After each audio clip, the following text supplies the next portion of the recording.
Good evening, Belize, and welcome to XTV's news broadcast for Wednesday, July 8, 2026. Making the headlines tonight, CARICOM commits to assist Cubans. Government bus operators fuel subsidy nears end of month 2. Will it be extended?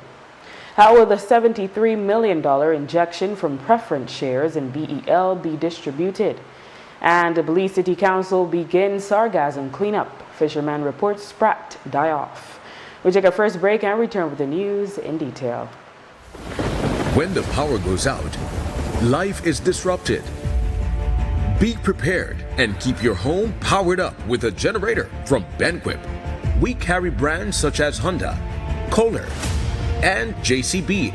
Schedule your installation, maintenance, and assessment to keep your generator ready and waiting to protect your family and home the next time the power fails. Stay in control of your power with a generator from Benquip. Equipment, parts, service.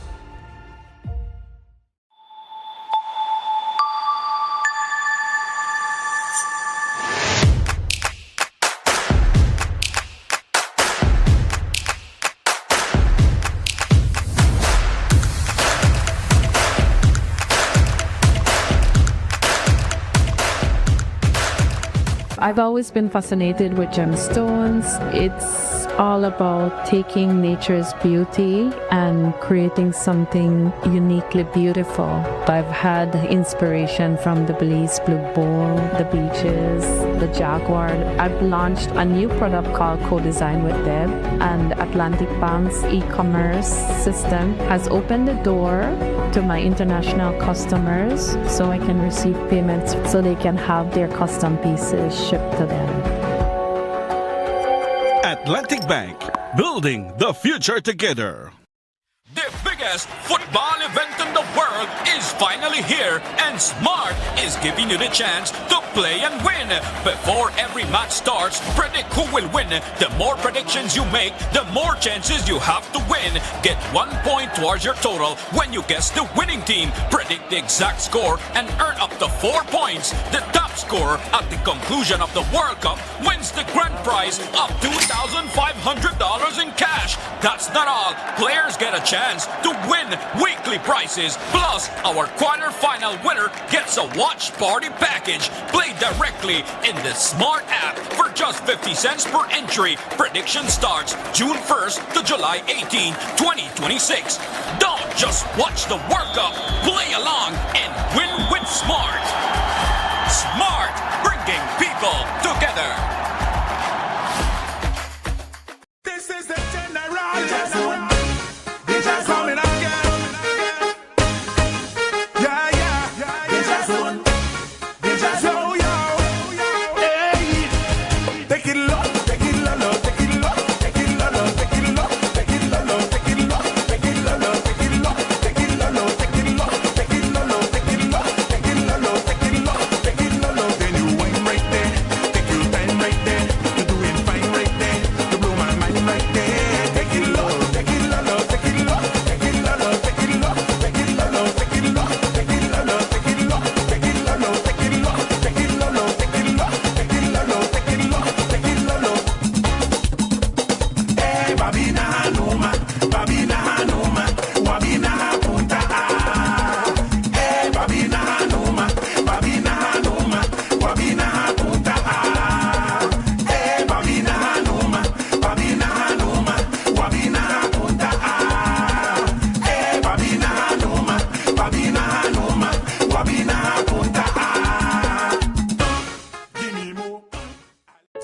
Tired of replacing light bulbs? LEDs are what you need. LEDs last up to 30,000 hours. That's 30 times longer than incandescent bulbs, and up to 8 times longer than compact fluorescents. So less changing and less trash. Planet Earth thanks you. And the LED experts at Brothers Habet and Habet will help you find the best LED solution with colors for every room and mood, starting as low as $6.95. You can even get LED strips for home, office, and industrial use. So say goodbye to fluorescent tubes forever. And because they use up to 90% less energy, you save money. Money you can spend on other things. So head to Brothers Habet or Habet and Habet today. You can also call, email, or Facebook us. Have a brilliant day.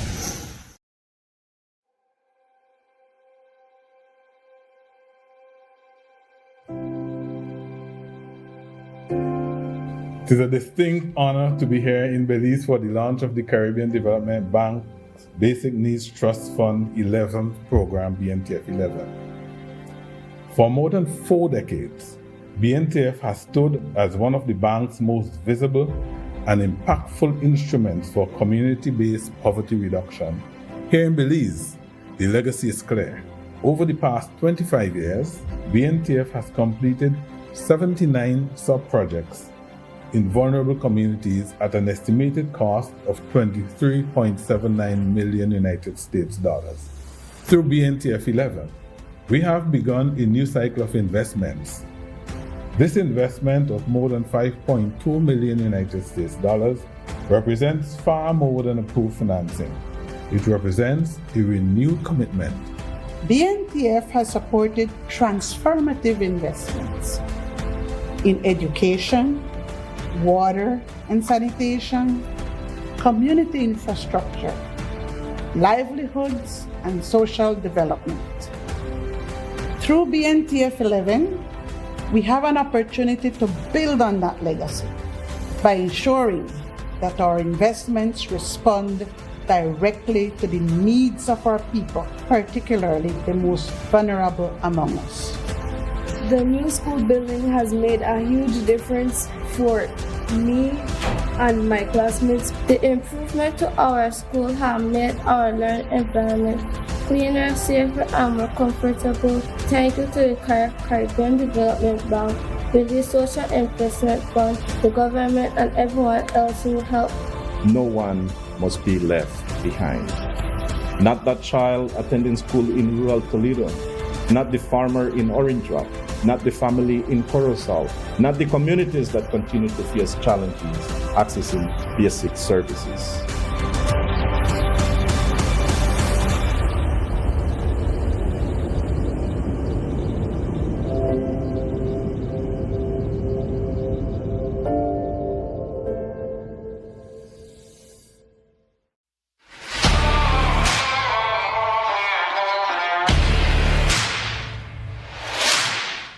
You're up against some tough challenges, but not all heavy-duty lubricants can handle the pressure. Until now, introducing Ridgeline Lubricants, a homegrown solution engineered right here to solve the hurdles you face every day. Backed by experts who understand the ups and downs of where you're operating and what's at stake. Specially formulated to protect your equipment so you can push past grueling hours, heavy loads, and harsh conditions to reach for greater productivity. Ridgeline Lubricants. Long live your equipment.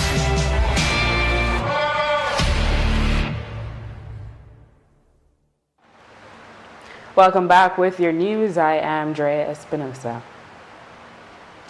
During the press conference following the closing ceremony at the 51st regular meeting of the Conference of Heads of Government of CARICOM in St. Lucia, the heads were asked what was discussed concerning the ongoing Cuba crisis. Prime Minister of Barbados, Mia Mottley, admitted the situation is complex. However, she says CARICOM heads have decided to continue to offer humanitarian assistance. Heads discussed this matter. This is not an easy issue, and I think that we are agreed that the discussions and the debate must take place, but without prejudice to any discussions and debate for a peaceful resolution of what is transpiring with Cuba, that there is a humanitarian crisis, and you cannot continue to ignore that reality. The United States of America, I believe, has said itself that it will contribute to the relief of the humanitarian crisis. The Caribbean has been resolute in saying that we want to do it. In Barbados' own case, we had to spend about 5 months, and the money was returned twice, and this is the third time, for us to buy baby milk for the children of Cuba, which was specifically what was one of the clear priorities, so that the region will continue to walk. We recognize that this is always going to be a complicated and complex issue, as was reflected in the United Nations debate on Tuesday. But we want to remain focused on the humanitarian efforts, and we want to remain focused on the dialogue that should continue to take place for the resolution of this matter. And CARICOM will always be ready and has told both the Americans and the Cubans that we are more than ready to be there to help facilitate this dialogue, because when you live in a neighborhood, what happens in the neighborhood affects everyone. And the neighborhood stretches from Florida to Guyana and Suriname in the south. Thank you. Interim Police Minister Julius Espat today convened a meeting in Belmopan with two former commissioners of police, Crispin Jeffries and Gerald Westby, along with former senior police officials, Maureen Leslie, Miguel Segura, Russell Blackett, Julio Valdez, and Joaquin Sabal. Also present was Home Affairs CEO Elton Bennett. The meeting took place over 2 weeks after Espat assumed the Home Affairs portfolio. According to the government press office, the objective was to draw on the collective decades of policing experience of the former officers. Discussion focused on crime prevention strategies, strengthening the police department, rebuilding public trust, and boosting morale among the men and women in uniform. The government's 3-month fuel subsidy for bus operators is now nearing the end of its second month. With the conflict in the Middle East keeping global fuel prices elevated, we asked Transport CEO Chester Williams whether the fuel subsidy will be extended. I can say that the subsidy is going well. The operators seems to be happy. Yes, there were glitches in the beginning, but we worked and sorted out those glitches. And I must commend the BBA and its members for the patience in the inception, because I think for the first 2 weeks, we were not able to pay due to administrative issues within our ministry. And that was explained to them, and they understood and worked with us until we were able to resolve that issue. So I commend them for that. And I hope that we can continue to work together moving forward. There's a lot that we can achieve if we work together. The bus industry is a huge one. There are enough passengers out there to accommodate all the bus operators. And so it's just a matter of ensuring that we all do what needs to be done and give our commuters the best possible service that we can give them. So do you consider that the bus association will reach out again for an extension? I don't know. That's a matter that they'll have to discuss with the Prime Minister when that time comes. And it is within the purview of the Prime Minister or the Cabinet to determine if there is justification for any extension. The Prime Minister has confirmed that the 73 million equity purchase of Belize Electricity Limited preference shares will come from the shareholders, including the Government and Social Security Board.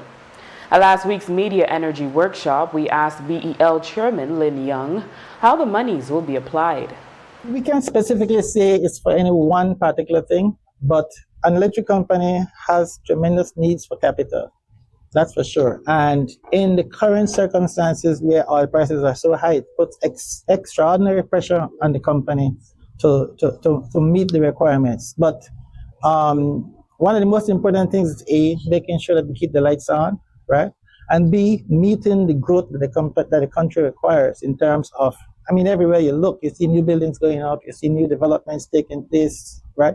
And the company has to be able to meet that. And as I was explaining earlier, with the kind of economic growth we are seeing in the country, you can't meet that with just borrowing money. So we need some equity injection into the company also to be able to meet those low, to meet the future demands and to meet the growth in the country. We also have to pay CFU, we have to pay HBL, we have to pay employees, we have to pay for poles, we have to pay for transformers. I can't say specifically that the money we get from collecting from customers or the money we borrowed from IDB, or, you know, but we have these things and we can show, of course, the company is audited every year and you can see it. The Belize City Council has begun sargassum cleanup operations along canals in Southside Belize City, including West Colette Canal and East Colette Canal, to keep the waterway system that feeds into the Yabra pumping station clear. Their operation involves small crates lowered to the canal with ropes and a pick to scoop up the macroalgae or seaweed.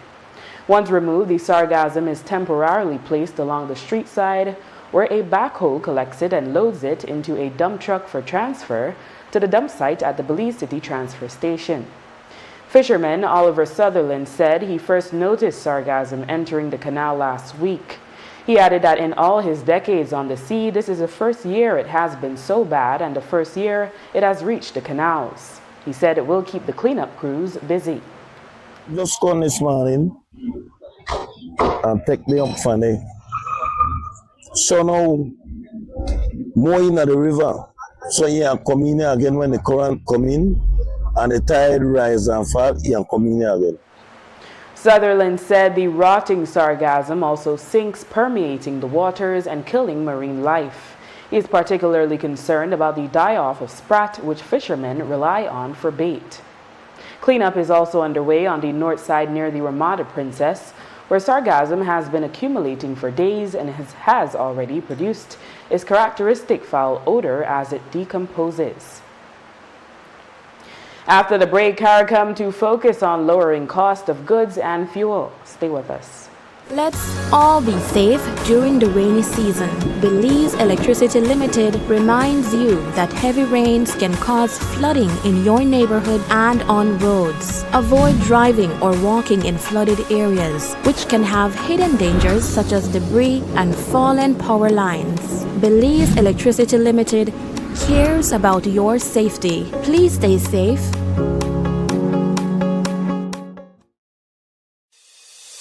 Nando's Wholesale is your market leader in Belize's wholesale industry when it comes to high-quality products at the most reasonable and competitive prices. With over 40 years in the wholesale business, Nando's Wholesale embraces the partnership of the hotel industry in Belize by providing world-renowned brands in wines, seasonings, condiments, and cleaners in industrial sizes, as well as small and large kitchen appliances and equipment. Nando's also takes pride in providing one of the quietest and most durable air conditioning systems in Belize with technical support and spare parts. Nando's Wholesale. Professional, reliable, effective, and prompt. Nando's Wholesale always delivers. Visit us at www.nandos.bz or send an email to nandos@nandos.bz.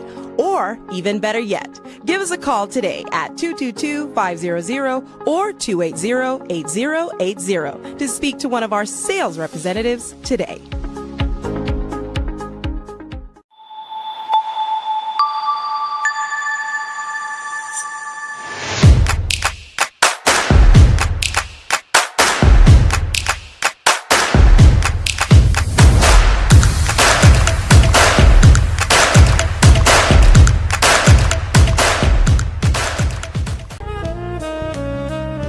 Amandala is now online. You can now access Amandala's midweek and weekend issues online by logging on to our website at amandala.com.bz/news and joining our membership portal today. There's 5 easy steps to get unlimited access to weekly e-paper, archive publications, and a host of other exclusive contents. Number 1, go to Amandala's website. Number 2, navigate to subscribed areas. Number 3, choose a membership level. Number 4, check out using our secured portal. Number 5, log into the members only section.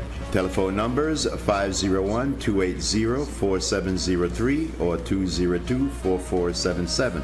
Fax us at 501-222-4702, or you could email at amandalapress@yahoo.com or amandalapress@gmail.com.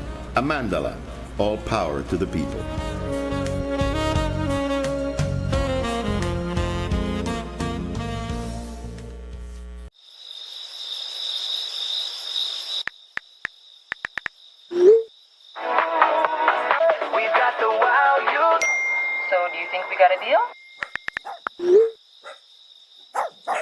No one should be up at this time. If you're still up, it's not you. It's your mattress. Because the right mattress changes everything. Sherwood Bedding Luxury Resort Pillow Top Mattress. Sleep better, wake better. Available at Design Depot. All in one place.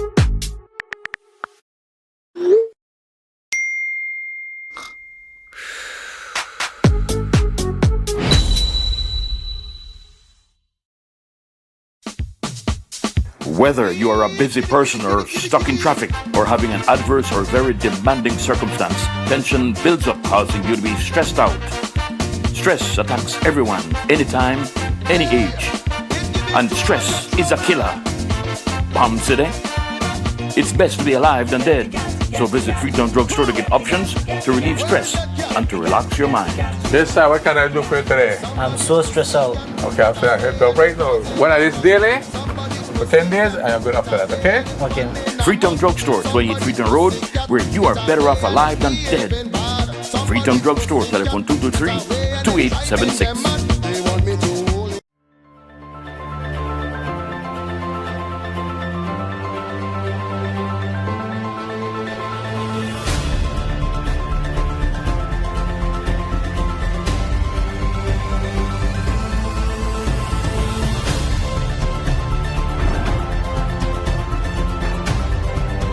Today will be the inauguration of the backup water system. This will be able to assist the Pomona Water Board to expand, and if they get breakdown with the current system, this can also be a backup. There are times when, especially in the dry season, when the current system might run low or might run dry, and that by itself creates a problem to fetch water. So we are hopeful that if this is not used as much right now, when the other system runs low, this will kick in. We must ensure that people have access to clean, safe, potable water, just like everybody else across this country. What you see here today is an investment of over $160,000.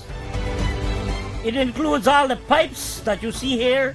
We also have other accessories. We have a backup generator. We have the solar system. And we also have a booster pump. The most difficult part that hinders development is the access of water. We have reduced significantly the amount of people that were deprived from accessing a basic need such as water. I am elated, very happy to be here, receiving the system. I think everybody would be very happy, very happy. When we call it, we have no water, no nothing. That was an empty spot, but it's home now. They have a pipe right out there, so it's still okay, just that we had to reach up to get the water. I cannot wait to have it reach to our door.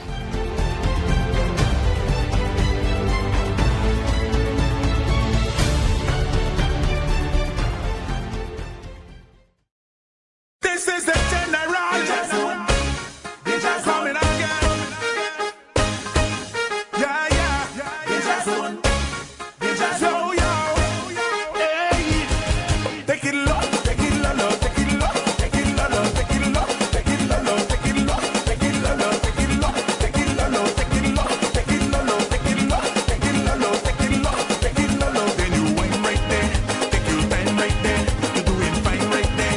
You blow my mind right there. Take it low, take it low, take it low, take it low, take it low, take it low, take it low, take it low, take it low, take it low, take it low, take it low, take it low, take it low, take it low, take it low.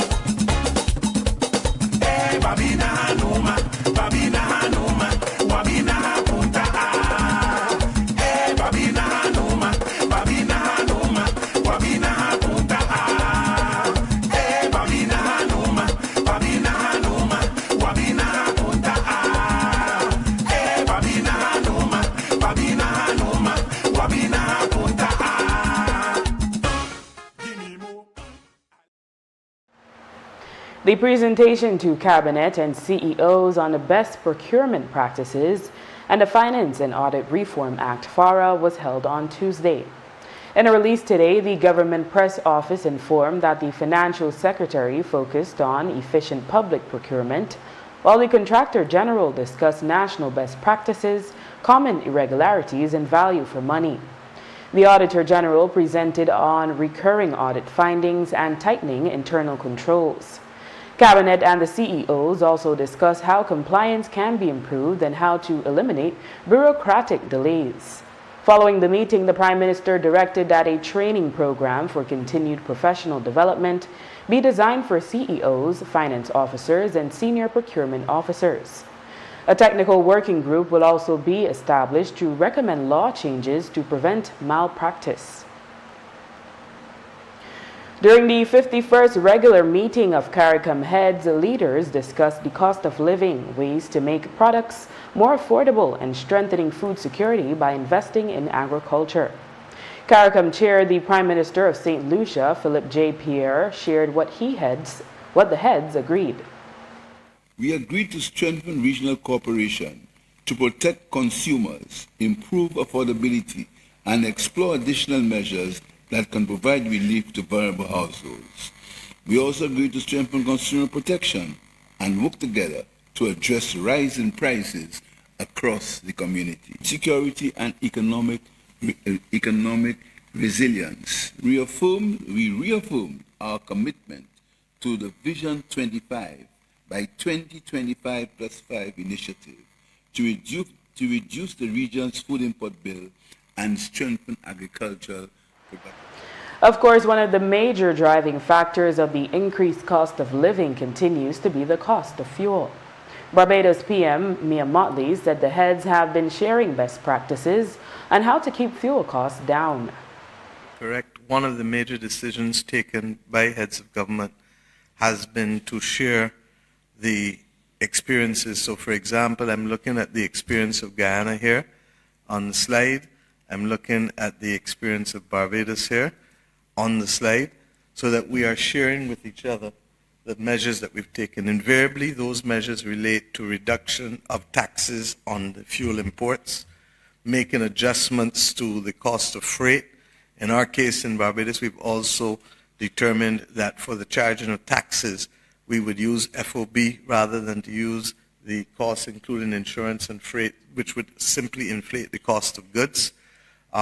There are some subsidies. Trinidad has traditionally kept its fuel costs down. The rest of us who have to import heavily don't have that luxury. And then we have made adjustments to taxes. In our case in Barbados, we've introduced a cost of living allowance for all pensioners, $100 a month, plus, which would be 50 US, plus, of course, for those who are on welfare. And on top of that, we've increased the rates of welfare by 30% again to be able to offset so that those at the bottom are not in a more vulnerable position. We then also have looked at the fact that we believe that we need to make available the prices to consumers. And in some instances, some countries have apps that people can use so they can go and search the prices at different stores. And we would like to be able to ensure that rather than historic pricing, that we can get real-time access to those pricing for those who have the apps. In addition to that, the major initiative that we want to be able to do is to reduce the costs of cargo for intra-island trade. The long-standing Belize City terminal often floods during the rainy season, creating another discomfort for commuters. Transport CEO Chester Williams says they don't have major upgrades planned for that facility because in a few years, the main Belize City bus terminal will be located along Lake Independence Boulevard. Well, we had plans to renovate the terminal in Belize City, but things are moving so swiftly, and instead of spending the $2 million on retrofitting that building, we are now taking that money and we will be using it towards the construction of the new terminal in the Lake Independence Boulevard area. So we're still going to do some cosmetic works on that current terminal because we want to make sure that we have it in a state that it's going to be suitable to the public while the other one is being constructed. Like for example, we're going to we will put out soon for tender a bathroom facility or a bathroom style for that terminal in Belize City, because we do believe that good hygiene dictates that we stop have our people using that whatever they have there that is being used as a bathroom. And so we are going to build a new bathroom style at that location to be able to make sure that our people use bathrooms with some semblance of decency, as opposed to what is the current situation there. There are other things that we're doing to the terminal, just cosmetic works, not to invest too much there, because at the end of the day, we don't foresee that we will be using that terminal beyond 2 years from now. So we have to spend smartly. On July 3, the San Pedro Town Council announced the acquisition of new equipment for sargassum removal on Hamburger's Key, Belize's primary tourist destination. The council said it is a joint effort with the Belize Tourism Board and private property owners. With San Pedro having declared a red phase for sargassum, the arrival of the new cleanup machinery comes at a critical moment. The town has been grappling with an unprecedented influx of sargassum this year. In last year's peak, crews were extracting as much as 190 tons of sargassum in a single week from just 1 mile of beach, and the council was spending between $40,000 to $50,000 weekly to keep that stretch clear. We will follow up to find out how it's going since the acquisition of the new equipment. Following the double earthquakes in northern Venezuela last month, the north of the country, just outside the capital, has been a disaster zone. Countries across the world have aided with relief as well as with search and rescue, despite recent tensions between CARICOM and the U.S. over the removal of former President Nicolas Maduro. CARICOM heads have agreed to collaborate to provide humanitarian assistance. Yeah. Some of us as heads are discussing this very matter of what's happening with Venezuela, given the devastation that they faced. First of all, immediately those things happened, many of us in the region were holding meetings. Whilst it was happening, we had heads meetings and taking place and sending personnel. So instantly we addressed the really human woes based on the earthquakes, not even just one. Thereafter, we worked in the region for sending supplies, relief personnel to Venezuela. Indeed, tonight, when I go home, we'll be sending off an entire ferry, the Guardian's Passage, going off to Venezuela, loaded with supplies for the people of Venezuela. I know Guyana has done the same, Barbados has done the same, and many of the nations have been really stepping up to give assistance to our colleagues and the people of Venezuela. I think Guyana is coordinating a ferry, and there are 88 containers going from the majority of members of CARICOM on that boat that Guyana has coordinated. Barbados, through the RSS, would have sent in people within 48, 72 hours, I believe, to be able to help with the rescue efforts. And we have also sent in, Barbados has one of the few certified field hospitals in the region and the Americas. We deployed it to Jamaica for 3 months after Hurricane Melissa. We're now deploying it to Venezuela because clearly with the level of injuries and the pressure on the medical system, this is going to be one of the major areas which the Venezuelan people need.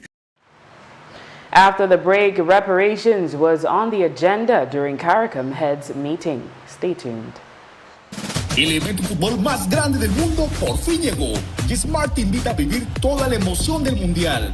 Antes de que empiece cada partido, predice quién se lleva la victoria. Entre más predicciones hagas, más oportunidades acumulas. Suma un punto cuando le aciertes al equipo ganador y si le atinas al marcador exacto, obtienes hasta 4 puntos. La persona con más puntos al terminar el mundial se lleva $2,500 en efectivo. Y eso no es todo. También habrá premios semanales durante toda la competencia.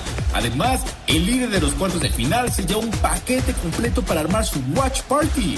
Participa directamente desde la app de Smart por solo 50 centavos por participación. Las predicciones estarán disponibles del 1 de junio al 18 de julio del 2026. No solo veas el mundial, vívelo con Smart. Smart, bring people together. I've always been fascinated with gemstones. It's all about taking nature's beauty and creating something uniquely beautiful. I've had inspiration from the Belize Blue Bull, the beaches, the Jaguar. I've launched a new product called Co-Design with Deb, and Atlantic Bank's e-commerce system has opened the door to my international customers so I can receive payments so they can have their custom pieces shipped to them. Atlantic Bank, building the future together.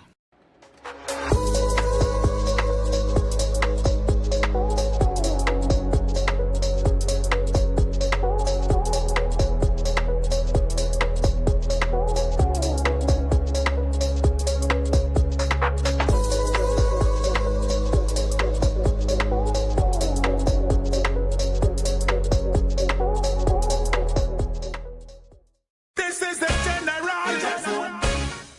Coming again. Yeah, yeah. Yo, yo. Hey. Take it low, take it low, take it low, take it low, take it low, take it low, take it low, take it low, take it low, take it low, take it low, take it low, take it low, take it low, take it low, take it low. Then you wine right there, take your time right there. You do it fine right there.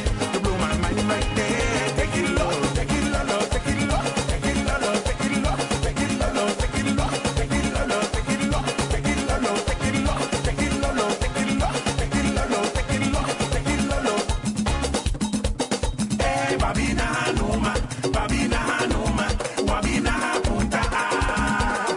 Hey, babina hanuma, babina hanuma, wabina hapunta ah.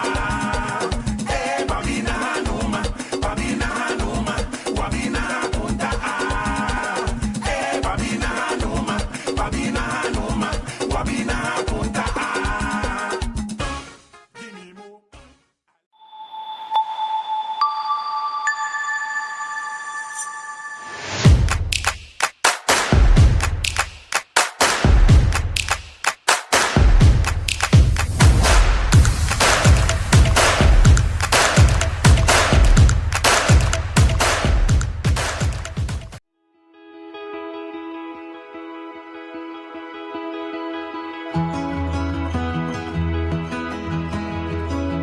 There's a few staples that you need to stick to in order to want to be successful. And I call it my 3 C's. It's communication, it's commitment, and it's consistency. So even if you might not necessarily know where you want to go, you have to make sure you communicate what it is you want to do. And after that communication is clear, then you have to be committed to that communication that you mentioned. And finally, you have to make sure that you're consistent, because there's a small number in the population that's very talented and do not really have to put in the hard work. We did the Super Nationals because we want to see the really good athletes in every district, but we also want to make sure that as a government, we're finding and making sure that the resources that we have as a government goes to the athletes that are trying to do better in life and in school.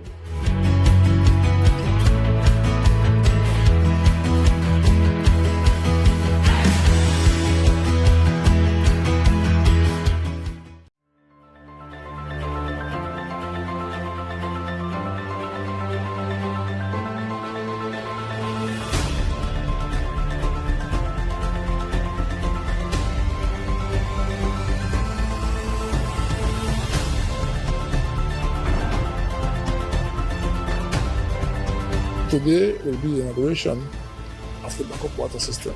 This will be able to assist the Pomona Water Board to expand, and if they get breakdown with the current system, this can also be a backup. There are times when, especially in the dry season, when the current system might run low or might run dry, and that by itself creates a problem to fetch water. So we are hopeful that if this is not used as much right now, when the other system runs low, this will kick in. We must ensure that people have access to clean, safe, potable water, just like everybody else across this country. What you see here today is an investment of over $160,000. It includes all the pipes that you see here. We also have other accessories. We have a backup generator. We have the solar system. And we also have a booster pump. The most difficult part that hinders development is the access of water. We have reduced significantly the amount of people that were deprived from accessing a basic need such as water. I am elated, very happy to be here, receiving the system. I think everybody would be very happy, very happy. When we call it, we have no water, no nothing. That was an empty spot, but it's home now. They have a pipe right out there, so it's still okay, just that we had to reach up to get the water. I cannot wait to have it reach to our door.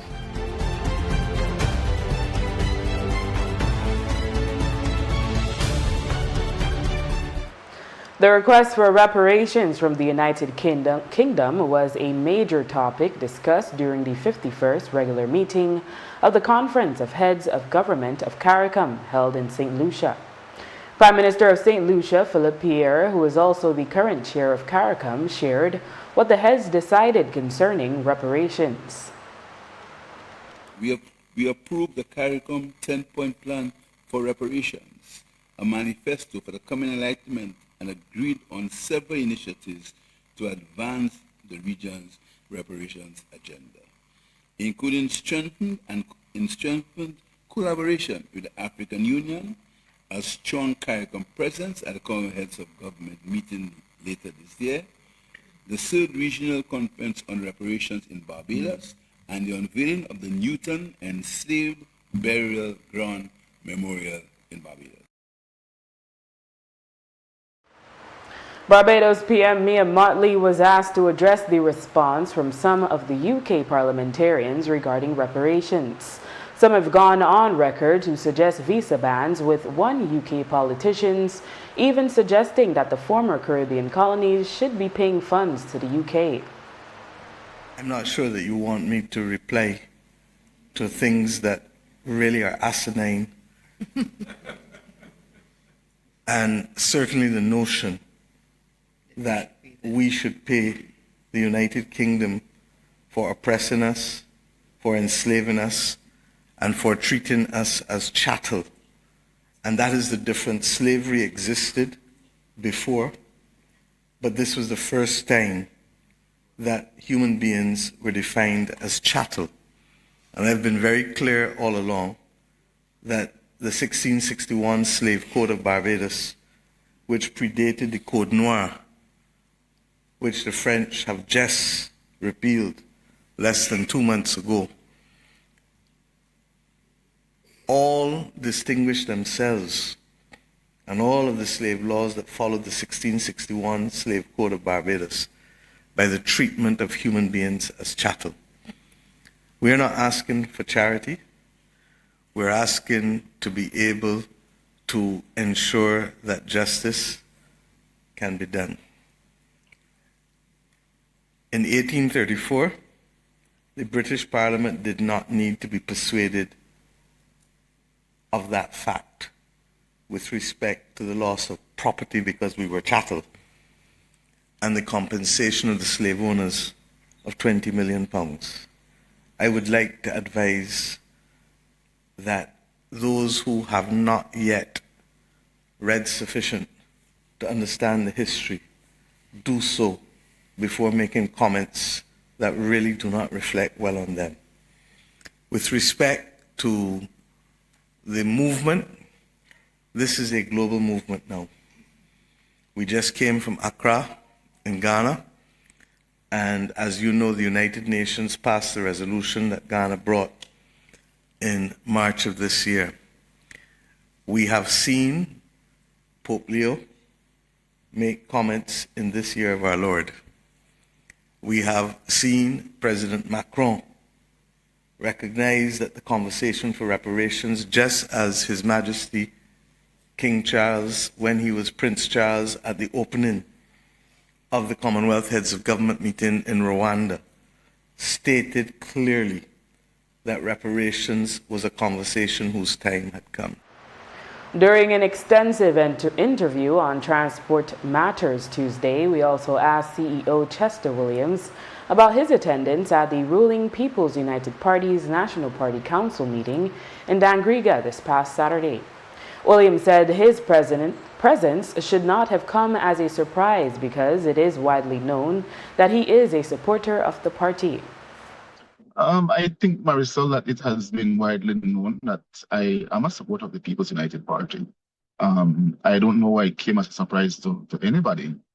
But at the end of the day, in the discharge of my functions as a public officer, I do not use politics or allow politics to influence my decision.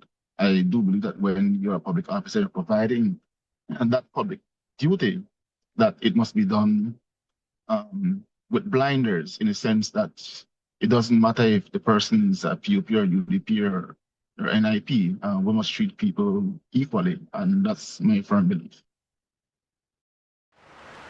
In court news, a 38-year-old resident of Independence Stand Creek, Shane Smith, has been sentenced to prison after pleading guilty to the sexual assault of a 12-year-old boy. Smith initially entered a plea of not guilty, but subsequently changed his plea to guilty during his court appearance. The incident occurred on May 13 when Smith took advantage of the victim by fondling him while the child was asleep. Following his admission of guilt, Smith was sentenced to serve 1 year and 2 months at the Belize Central Prison. In sporting news, during their match against Costa Rica in the Norseca Women's Under-21 Pan American Volleyball Cup, today the Belize national team opened with a strong start to get the big 25-19 win over their arch rivals. However, Costa Rica came back swinging, winning the next 2 sets 25-11 and 25-9 respectively, which set the stage for a grueling 4th set. Belize battled to the end but ultimately fell to Costa Rica in the deciding set 28-26, losing the match 3-1. Belize was fueled by a standout performance from middle blocker and opposite hitter Nissan Martinez, who racked up 16 points. Following the loss, Belize's best possible finish in Group B is now 3rd place. To achieve this and keep their hopes of advancing alive, the Belizean squad must secure a victory in their final group stage match Thursday at 11 a.m. when they face off against the U.S. Virgin Islands, who are currently in 4th and last place in Group B, having lost to Dominican Republic earlier today. And police have arrested and charged 18-year-old Malachi Vernon for possessing a firearm and ammunition without holding a license for either. The charge stems from a search conducted this past Friday. ASP Stacy Smith shared more details on Monday.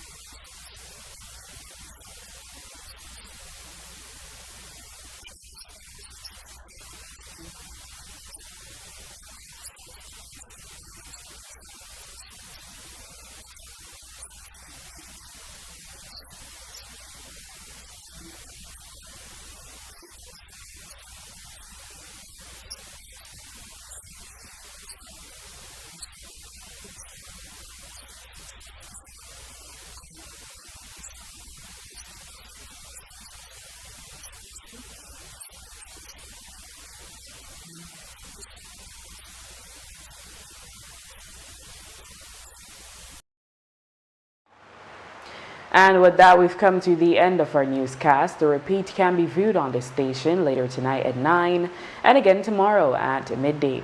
Join us again tomorrow for another edition of the news. And remember, you can always catch up with today's top stories on our YouTube channel and Facebook page under XTV Belize. And you can watch the evening news live on our XTV BHNI app. I am Drea Espinosa. Have a safe and enjoyable evening.